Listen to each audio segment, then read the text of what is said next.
So it means just 3 points separate Manchester City and Liverpool at the top of the table. Both now have played 26 matches. 6-0 actually means that Liverpool are ahead of City when it comes to the goal difference. Well, hey, what? Hey.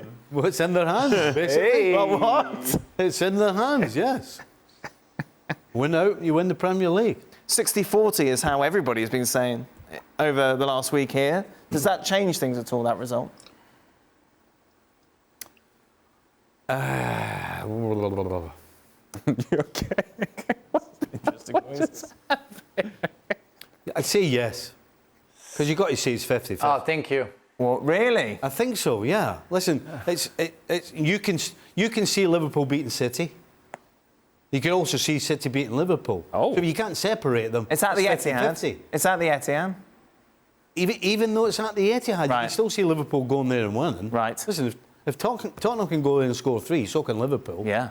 So I think it's got to be 50-50. Wow, let's see how the bookies have things set then, with City 3 points ahead at the top of the table. They face each other in April. Bookies still have City as big favourites, 10-2 on Liverpool, 5-2. Remember, I think City were 10-1 on to one stage. Frank, do you agree with Stevie's assessment? We're now at a 50-50 title race?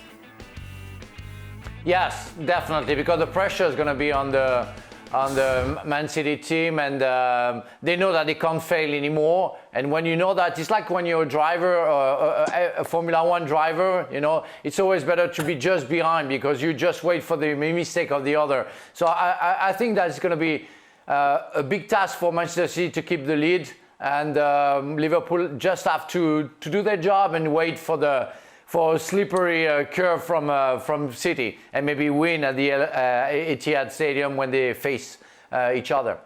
Manchester City TV, how much are you sweating? Oh, you're talking to me?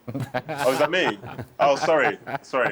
I'm as impartial as they come, Daniel. I'm as impartial as they come. Of course. I don't think it's 50-50 purely because City have a 3-point gap at the top, and we talk about Liverpool, and we can see them potentially beating City at the Etihad. But as Stevie said, you know, you can also imagine City doing the same and say, what happens if that game ends up being a draw? You know, for me, I don't think whoever wins the league will win the next 12 games. So as a consequence, more points will be dropped. And with that, you'd rather be the team that's got a 3-point gap at this moment in time, in my opinion, as opposed to the team that's chasing, hoping for something to go wrong. Because you never know how football's going to go, especially when you bring in the Champions League later stages, for example.